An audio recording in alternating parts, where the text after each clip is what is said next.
आप सभी को मेरा बहुत बहुत नमस्कार। मैं Kishan Sharma, real estate businessman और बिजनेस कोच। आप सभी का स्वागत और अभिनंदन करता हूं अक्षरधाम एसोसिएट्स में। आपने यहां पर काम करने के बारे में एक विचार बनाने का अपना मानस बनाया, उसके लिए आपका बहुत बहुत अभिनंदन। तो हम जो भी हमारी पोजीशंस हैं उनमें क्या क्या काम होते हैं, उन सब चीज़ों को हम एक पोजीशन कॉन्ट्रैक्ट का नाम देते हैं, जहाँ पर आपके रोल्स एंड रेस्पॉन्सिबिलिटीज़ होते हैं, केपीआई होते हैं, आपकी ग्रोथ पाथ वहाँ पर होता है। तो ये सारी चीज़ें उसमें होती हैं। तो यहाँ पर हम आपके position wise roles and responsibilities क्या रहने वाले हैं उनके बारे में बात करेंगे। साथ में आपका ग्रोथ पाथ क्या रहने वाला है हमारे साथ, और आपके इंसेंटिव प्लान्स वगैरह क्या रहने वाले हैं, उन चीज़ों पर हम बात करेंगे। तो आइए चलते हैं हम अपने प्रोजेक्ट पोजीशन कॉन्ट्रैक्ट की ओर, जहाँ पर हम इन सब डिटेल्स को जानने का प्रयास करेंगे।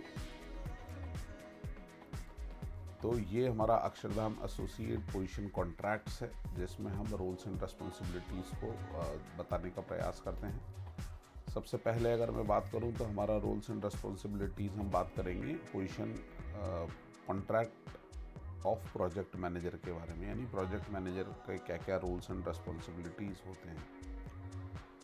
तो अगर बात करूं प्रोजेक्ट मैनेजर की, तो उनका सबसे प्रमुख जो कार्य रहता है वो प्रोजेक्ट प्लानिंग और एग्जीक्यूशन का रहता है, जहां पर यहाँ पर हम लोग हमेशा अपने पोजीशन कॉन्ट्रैक्ट को 6-7 मेजर टास्क और फिर उसमें 2-3 3-4 सब टास्क में तोड़ते हैं। तो ये मेजर टास्क जो है वो प्रोजेक्ट प्लानिंग एंड एग्जीक्यूशन है। साथ में उसके सब टास्क जो है वो develop project plans aligned with organizational goals के अकॉर्डिंग उनको जो है प्रोजेक्ट प्लान डेवलप करने होते हैं। इसके साथ साथ उनको कोऑर्डिनेट और मैनेज करना होता है सारी प्रोजेक्ट एक्टिविटीज़ को, क्योंकि प्रोजेक्ट की सारी एक्टिविटीज़ एक साथ चल रही होती हैं। जब भी कोई प्रोजेक्ट हमारा शुरू होता है तो वहाँ पर साथ में डेवलपमेंट भी साथ चल रहा होता है, सेल्स एंड मार्केटिंग भी साथ चल रही होती है, लीगल एक्टिविटीज़ भी, कन्वर्जन वगैरह की, वो सारी साथ चल रही होती हैं। तो इस तरह से ये सारी एक्टिविटीज़ साथ चल रही होती हैं। तो उनकी ये बड़ी जिम्मेदारी हो जाती है कि वो सारे कामों को एक साथ इस तरह से मैनेज करके चलें। इसके बाद वो टाइमलाइंस का, बजट्स का और क्वालिटी स्टैंडर्ड्स पे उनको रह करके चलना होता है। उन नॉर्म्स के साथ उनको ये काम करना होता है। तो ये उनका मेजर काम होता है जिसको वो करते हैं। इसके बाद अगर बात करूँ उनका major task, second major task होता है टीम मैनेजमेंट, जहाँ पर वो रिक्रूट करते हैं, ट्रेन करते हैं और मैनेज करते हैं अपने टीम मेंबर्स को, चाहे वो ऑन रोल हो, क्योंकि हम एक बंदा ऑन रोल वहाँ पर रखते हैं। नई जगह पर जब भी जाते हैं तो उनको हम सेल्स एग्जीक्यूटिव का नाम देते हैं, और वो वहाँ पर ऑफ रोल हमारे साथ कई सारी हम एक एजेंट्स की नेटवर्क बनाते हैं, एजेंट्स की टीम जोड़ते हैं, जो कि हमारे को कस्टमर्स बताने का या हमारे तक ग्राहक लाने का काम करती है। तो उस टीम को रिक्रूट करना, ट्रेन करना और मैनेज करना प्रोजेक्ट मैनेजर का काम होता है। इसके बाद आ जाती है तो वो टास्क को डेलीगेट करना और टीम परफॉर्मेंस को मॉनिटर करना। क्योंकि ये क्या होता है, ये पूरा मैनेजमेंट में जो है डेली टास्क देना, वीकली टास्क देना, वीकली मीटिंग करना, मंथली मीटिंग करना, ये पूरा जो है एक मैनेजमेंट का काम रहता है। तो यहाँ पर वो अपने टास्क को, जो भी टास्क उनके रहते हैं, उनको वो नीचे डिलीवर करते हैं, नीचे उनको डिस्ट्रीब्यूट करते हैं, डेलीगेट करते हैं, और उसके बाद उनका टीम परफॉर्मेंस क्या रहा है इस चीज़ को वो मॉनिटर करते हैं। इसके बाद उनका काम होता है गाइडेंस देना, सपोर्ट देना और मेंटोरशिप देना टीम मेंबर्स को। जो उनकी टीम मेंबर्स है उनको वो सपोर्ट देते हैं, गाइडेंस देते हैं। जो अच्छा काम कर रहा है उसकी वो पीठ थपथपाते हैं, जो काम नहीं कर पा रहा है उसके साथ वो खुद खड़े होते हैं, खुद करके दिखाते हैं, उसका हाथ पकड़ते हैं, उससे पूछते हैं क्या कारण है। कोई अगर ट्रेनिंग नीड है, कोई ट्रेनिंग की आवश्यकता है तो वो ट्रेनिंग उनको देते हैं। तो इस तरह से ये पूरा काम हमारे प्रोजेक्ट मैनेजर को करना होता है। अगली बात करूँ उनका काम, तो वो रहता है स्टेक होल्डर कम्युनिकेशन। हमारे देखिए, हमारे बिज़नेस में हमारे साथ कई सारे लोग जुड़े हुए होते हैं, चाहे वो हमारे इन्वेस्टर्स हों, चाहे वो हमारे कस्टमर्स हों, चाहे वो हमारे लैंड ओनर्स हों, चाहे वो हमारे कॉन्ट्रैक्टर्स हों, सप्लायर्स हों। ये सारे लोग हमसे साथ में एक जुड़े हुए रहते हैं, पूरा एक इस तरह का इकोसिस्टम होता है। तो हमारे प्रोजेक्ट मैनेजर प्राइमरी कॉन्टैक्ट के बतौर काम करते हैं, क्योंकि प्रोजेक्ट पर फ्रंट पर वो होते हैं। तो जो भी सबसे पहले संवाद होता है, बातचीत होती है, वो उन्हीं से होती है। सभी लोग उन्हीं से बात करते हैं, तो वहाँ पर वो उनसे बात करने का काम उनका रहता है। इसके बाद वो लगातार प्रोजेक्ट माइलस्टोन्स, प्रोजेक्ट किस तरह से ग्रो कर रहा है, किस तरह से उन्नति कर रहा है, क्योंकि हम जब भी प्रोजेक्ट को शुरू करते हैं तो हम उसकी पूरी एक ग्रोथ जर्नी हम पहले से प्लान करके, शेड्यूल करके और वहाँ पर पहले से हम लिख देते हैं। तो उसके बाद उसके अकॉर्डिंग वो हमारे माइलस्टोन अचीव हो पा रहे नहीं हो पा रहे, वो पूरी जर्नी को हम जो है वॉच करते हैं कि क्या उसमें आगे पीछे हुआ। तो इस तरह की ये पूरी चीज़ें की जाती है। तो यहाँ पर जो प्रोजेक्ट में जो अचीवमेंट्स आ रही हैं, माइलस्टोन्स अचीव कर रहे हैं आप, तो वो उनको हेडक्वार्टर को बराबर बताना होता है। साथ में अगर कोई चैलेंजेस आ रहे हैं तो वो भी बताते हैं, ताकि समय रहते उन चैलेंजेस को का समाधान किया जा सके, उनके लिए कोई सॉल्यूशंस लाए जा सके। इसके बाद वो कोई भी कंसर्न्स हैं, कोई भी इंक्वायरीज़ हैं, तो उनको समय पर और एक प्रोफेशनल मैनर में वो जो है हेडक्वार्टर तक पहुंचाते हैं, ताकि समय रहते उनका जवाब मिलता है, समय रहते वहाँ से उनको सपोर्ट मिलता है। तो इस तरह से ये बराबर कम्युनिकेट करने का काम सभी लोगों से उनका होता है। इसके बाद अगर बात करूँ तो उनका मेजर जो काम होता है वो रिसोर्स मैनेजमेंट का होता है। देखिए, हर बिज़नेस में रिसोर्सेज लिमिटेड होते हैं और उनको इफ़िशिएंटली यूज़ करना होता है। तो यहाँ पर हमारे प्रोजेक्ट मैनेजर अपने ह्यूमन रिसोर्सेज को, अपने इक्विपमेंट्स को, अपने मटेरियल को, उनको बहुत अच्छे से वो मैनेज करते हैं। इसके बाद वो ऑप्टिमाइज़ करते हैं रिसोर्स एलोकेशन का, जिससे कि हम मैक्सिमम प्रोजेक्ट एफिशिएंसी और प्रोडक्टिविटी पा सकें। यानी कि वो जहाँ ज़रूरी होता है वहीं पर अपने रिसोर्सेज को लगाते हैं। यानी अगर उनको लगता है कि इस प्रोजेक्ट को थोड़ा अच्छा दिखाने के लिए, थोड़ा इसका सेल बढ़ाने के लिए अगर कुछ डेवलपमेंट कार्य कराए जाने ज़रूरी हैं, तो वो उन कार्यों को करवाते हैं, जिससे कि वो उसमें हमारे को सेल में एक जो प्रत्याशित सुधार है, उछाल है, वो मिल सके। तो इस तरह से वो बहुत समझदारी से अपने रिसोर्सेज को लगाते हैं। इसके बाद बात करूं तो रिसोर्स एलोकेशन को वो मॉनिटर करते हैं बहुत सूक्ष्मता से, ताकि वो कॉस्ट सेविंग कर सकें। तो इस तरह से ये रिसोर्स मैनेजमेंट के काम उनके रहते हैं। अब चलते हैं उनके अगले कार्य की ओर, जो कि एक बहुत महत्वपूर्ण कार्य होता है फाइनेंशियल मैनेजमेंट का।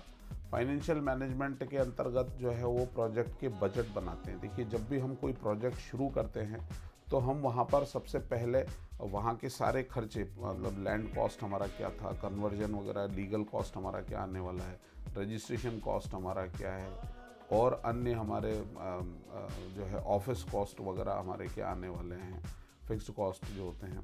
इसके बाद हमारे और कमीशंस वगैरह में सेल्स एंड मार्केटिंग के कॉस्ट क्या आने वाले हैं। तो ये सारी की सारी चीज़ों को हम पहले से एंटिसिपेट करते हैं और हमारी पूरा एक जो है प्रोजेक्टेड बजट बनाया जाता है। साथ में पूरी कॉलोनी में कितने प्लॉट्स हैं, वो कितने का बिकेगा, तो इस तरह का एक पूरा बजट वहाँ पर तैयार होता है। तो ये प्रोजेक्ट को बजट बनाना, ये उनकी जिम्मेदारी होती है। इसके बाद वो कॉस्ट एस्टिमेशन करते हैं और ट्रैक करते रहते हैं बराबर, कि जब भी वो काम कर रहे हैं तो उसी एस्टिमेट के अराउंड ही वो चल रहे हैं या उससे 19-20 ज़्यादा आगे पीछे जा रहे हैं। ये चीज़ का उनको ट्रैक करना होता है। इसके बाद समय समय पर जो हमने पहले प्रोजेक्ट बजट बनाया था, उसको एक्चुअल से उसको कंपेयर करते रहते हैं हमेशा, कि वो एक्चुअल से बराबर ही चल रहा है ना। कहीं 19-20 का अंतर है तो ठीक है, लेकिन अगर 15-20 का अंतर है तो फिर मैनेजमेंट वहाँ पर उसमें आता है और देखता है कि ये क्या गड़बड़ हुआ है और ऐसा क्यों हो रहा है। तो ये वो लगातार जो है अपने एक्चुअल को और एस्टिमेटेड बजट को वो लगातार मॉनिटर करते रहते हैं। और इसके बाद फाइनेंशियल रिपोर्टिंग जिस भी फॉर्मेट में हेडक्वार्टर से मांगी जाती है या फाइनेंस मैनेजर से, फाइनेंस हेड से मांगी जाती है, तो वो उसको बराबर टाइम पर और प्रोवाइड करवाते हैं सही मैनर में। इसके बाद अगर बात करूं तो उनका प्रमुख कार्य होता है डॉक्यूमेंटेशन एंड रिपोर्टिंग का, जिसमें वो प्रोजेक्ट डॉक्यूमेंटेशन जो है मैनेज करते हैं, जिसमें उनके प्लान्स होते हैं, शेड्यूल्स होते हैं, रिपोर्ट्स होती हैं। और इसके बाद जो है वो रेगुलर प्रोग्रेस रिपोर्ट्स जो है, परफॉर्मेंस मैट्रिक्स और इंटरनल और एक्सटर्नल यूज़ के लिए तैयार करते हैं, कि किस एजेंट की प्रोग्रेस क्या रही, उसकी परफॉर्मेंस मैट्रिक्स क्या रही, किसने कितना अच्छा परफॉर्म किया, जिससे कि जो है हमें आगे के अपने काम करने में, आगे उनको ट्रेनिंग्स बनाने में, उनकी इन सब चीज़ों में हमें मदद मिलती है। इसके बाद वो कोई भी इश्यूज़ अगर वहाँ पर आते हैं और उससे हमने क्या सीखा, उन चीज़ों को वो डॉक्यूमेंट करते हैं, जिससे कि संस्थान के अदर दूसरी जगह पर जो काम चल रहे हैं वहाँ पर भी वो मैसेज पहुँचाया जा सके, वो लेसन्स वहाँ पर भी पहुँचाए जा सके, वो लेसन्स वहाँ पर भी काम में लिए जा सके। जैसा कि मैं आपको बार बार बताते रहूँगा कि हम एक लर्निंग ऑर्गेनाइजेशन है, हम हमेशा नई चीज़ों को सीखते रहते हैं, अपनी पुरानी गलतियों से हम नए लेसन्स को सीखते रहते हैं। तो हमारे यहाँ सीखने के काम को बहुत तवज्जो दी जाती है और उसी की वजह से हम आगे बढ़ रहे हैं। और हमारा जो आगे बढ़ने का जो विज़न है पूरा, हमारा मिशन है पूरा, वो लर्निंग पर और जो है कुछ सिखाने पर, सीखने पर ही पूरा का पूरा डिपेंड है। तो आप जब भी यहाँ पर आप आएंगे, ज्वाइन करेंगे हमारे साथ, तो आप ये चीज़ देखेंगे कि हम सीखने के बारे में काफ़ी कॉशियस रहते हैं, काफ़ी जागरूक रहते हैं। तो ये चीज़ जो है, हम लोग लेसन्स हमेशा, हम अगर कोई चीज़ से, घटना से सीखते हैं तो वो हम बिना नुकसान करके और हम कितना आगे बढ़ सकते हैं वो चीज़ हम सुनिश्चित करते हैं। तो ये मैंने बात की डॉक्यूमेंटेशन और रिपोर्टिंग की, किस तरह का डॉक्यूमेंटेशन और रिपोर्टिंग हमारे प्रोजेक्ट मैनेजर करते हैं।